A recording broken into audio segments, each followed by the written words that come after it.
Jesu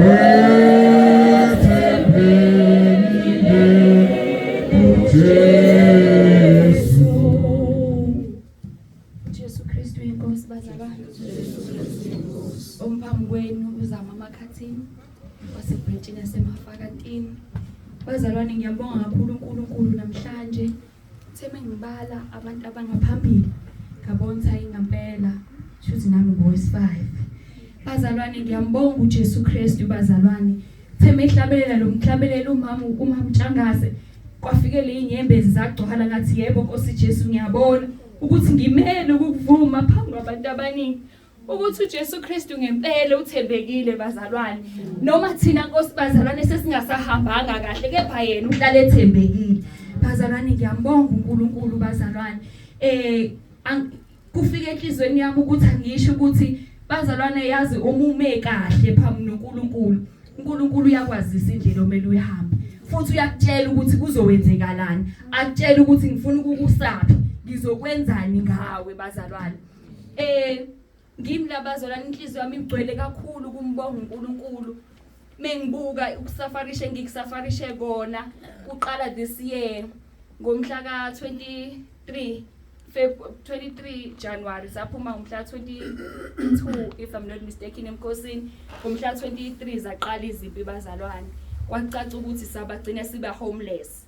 Kodwa ngaphambilini bengengathandaza ngale ndaba kuNkulunkulu baba ngasho ukuthi Nkosi naba abantu befuna ukusikhipha endlini. Ngathandaza ngoba ngangafuni mina ukuphuma kuleyo ndawo leyo. Ngathandaza ngathi Nkosi benze bangafike. Kwacaca ukuthi kahle icebo likaNkulunkulu indaba yokuthi bazongena lapha befanele bengene. So kwagcina ukuthi sizagcina siba saforced ukuthi simove bafika amaphoyisa abazalwane sagcina sesi homeless. Kodwa ngaphambilini bekade ngibe nephupho elithi elingicaciselayo ukuthi ngempela lento leyenzekalayo ikanjani ukuthi kufanele siphume kulento singabalindi singalwi ukuthi singafuni ukuphuma. Nangempela ke bazalwane saphuma ke endlini kwakunzima kodwa ke kakhulu bazalwane into engizama ukisho ukuthi uNkulunkulu baba bazalwane uyasitshengisa bazalwane nanokuthi uma sizohlala simlalela kuzosisiza kakhulu bazalwane. Kakhulu engize nako labazalwane uNkulunkulu angenzele kona. Esikoleni ngiyafunda bazalwane. Njengoba ngifunda nje nakhona kwangalona icebo lami but ngatshengiswa uNkulunkulu baba ukuthi fanele ngifunde. Ngazibona nje ngelinye ilanga ngikwiphupho uNkulunkulu engitshengisa nalo hlobo le-uniform engigqokayo. Kwabona futhi ngavuka ngatshela omunye umzalwane ngathi mina ngazo isikhathi bengisasebenza bazalwane. Kodwa ngase ngamtshela umzalwane ukuthi ngizibone ngingasebenzi. Ngizibone ngifunda. Ngalo mzuzu ngangakaze ngicele ngokwami ngacabanga ngokwami ukuthi angifunde. Base uNkulunkulu wangenza ngifunde bazalwane. Kwathi ngonyaka olandelayo laphela umsebenzi.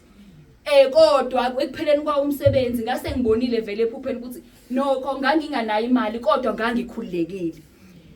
Ayike bazalwane ihamba iminyaka ubu 2023 ngifunde 6 months.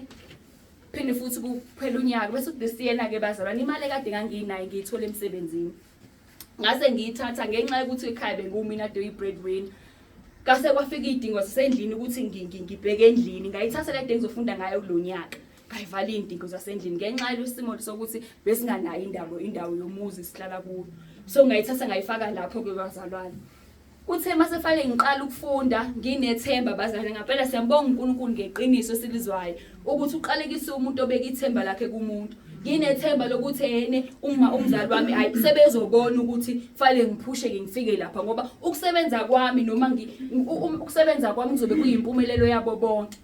Nginethemba ukuthi ke umzali wami bazongipatanisisa ke hlangane phela ukuthi ngikwazi ukuqedelela uphelelo nyaka. Hayi bazalwane kwacaca ukuthi kwashuba. Bacaca ukuthi yena abayivumi leyo nto abafuni bathandi bazalwane nje kwanzima bazalwane ngalwa ngawo amandla ukuthi kanjani kwaphela ukuphuphelela mina shuthi kuphumelele nina nonke. Hayi bazalwane ngahlupheka inhliziyo yami inosizi ngikhumbula abazalwane ngibatshela ngithi mina ayingeke ngayeka mina because ngaqala eyayingenayo imali yangilasta for 3 months. Lo munye unyaka wonke bengazi ngizophela ngani kuze kushaya uDisemba. Ukhokhwa monthly esikoleni anginayo. Wacaca ngathi mina ngikhuluma nomunye umzalwane wathi hayi zama ngathi mina kodwa inkinga yami ngimtshela ngikhala bazalwane ngithi into engiyaziyo ukuthi uNkulunkulu baba uyena ufuna ngibe la engizoba khona. So manje angazi ngenze njani, ayikho yona imali. Abayazi abanye abazali bengeke ngifone khona abanye baba odade bethu ngimtshela ukuthi anginayo ke namhlanje, anginayo nokuthi ngigibele, akho lutho.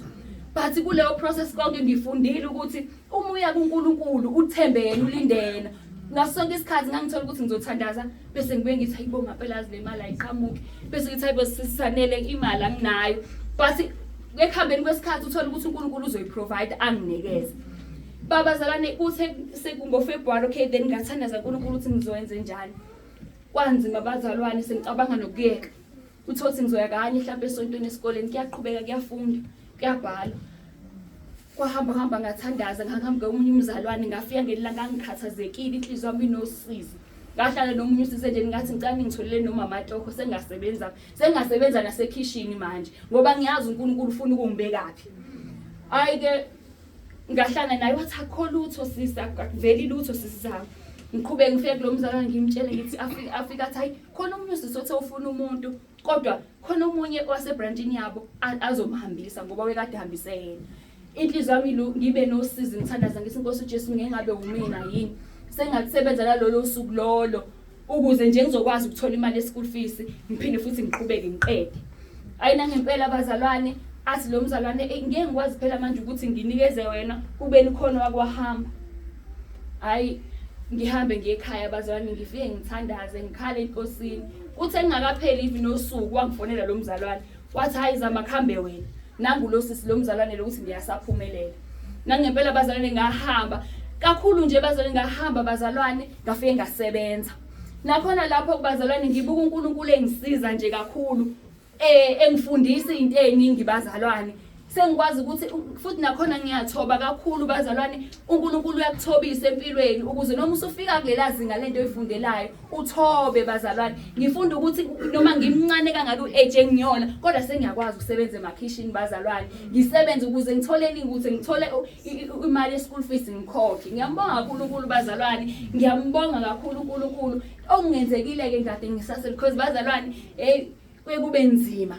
Uthola ukuthi ngisebenza from esikoleni ngigcina ngolosini, kuLwesihlanu ngigqibela isonto ngiyasebenza lezi ezinye insuku. Kube nzima abazalwane, ngizwe ukuthi nomzimba wami uyagive up ke manje. Khona kade sikuJuly ngangizizwa ukuthi sengiba nesiyezana mengifola because kwakumele ukuthi ngisebenze ukuze ngizokwazi ukungabi khona ngeweekend. Ngizwe ukuthi umzimba wami uyangifeyila kuningi bazalwane, ukufunda ngalafa ufunde naku ngalafa yele uye esikoleni. So manje kuningi bazalwane, ngiyambonga uNkulunkulu wangithwala bazalwane. Okwenzekile ke kuthe lezi insuku ensuku ngathi naNkosi Jesu ngisebenza kulelo jani, ngathi sengikhathele manje, sengifundile, ngiyabonga, ngifundisile nokusebenza, ngiyabonga uNkulunkulu baba, ngiyabonga. Ngathi sengikhathele, ngahamba ngaya esikoleni Monday, I think Monday kwathi Tuesday ngahlala nothisha bengiseklasini nje, ngiyathandaza ngihambe ukuthatha ukudla kwami. Mhlawumbe ngithi mase ngifika uthele angihambe ngekitchen, mengithi ngiyahlangana nothisha omkhulu athi awuzama kozala ngena. Ngingene ngampela bazalwane, futhi umkhulu afika ngitshela ukuthi ekade ngikufuna, ngithe inhliziyo nyama ngifuna ukukubiza, kodwa uNkulunkulu mefuna ukuthi lento iyenzeke uzozizela wena. Wangihlalisa phansi wabheka le elekhuluma ochofa icomputer, wathi nje kuyafika enhlizweni yami kade ngithandaza ngabo 8 ekhaya lami, kwafika wena. uNkulunkulu wathi yena uNkulunkulu umbuzile ukuthi uyithathelani imali la ingekho khona. So ke ngathula ke nabazalwane, ngathula nje ubhizi ubhekele uyachofa wavele wase wakhipha iphepha nje iqebe ngwanginikeza, wanginikeza lesiqebe lenduze iphepha. Ngithi mina menginikeza athi naku zama i-school fees usiqedile. Ngathi mina ngathula abazalwane, ngathobeka, ngangazi ukuthi ngenze njani. uNkulunkulu waze wangithanda sezulwini, vele bengibuka ukuthi ngizothatha ku 5,900 okade usele. So manje bazalwane ngihambe nginokuthobeka, ngingasayina kade ngiyakhona, ngijike ngingene eklasini ngithule ngingazi ngizothini. Ngisho eklasini ngaze ngambonga uNkulunkulu, bathi yini ngingasabi ukuthi ngisho ngingabatsheli. Ngise ngitshele lo ntombazane ngihamba naye la, ngithi buka ngimvezele iphepha. Abantu bakasiqeda i-school fees bazalwane abanye, kodwa abanye basikhipa, abanye benamandla basikhipa ahead, kodwa abanye nje bebesabishile i-school fees ngoba kuyaxoshwa bazalwane. Uthola ukuthi mekuphela inyanga mhlawumbe ngiqoqa kuthiwa ongakhokhile ahambe ekhaya.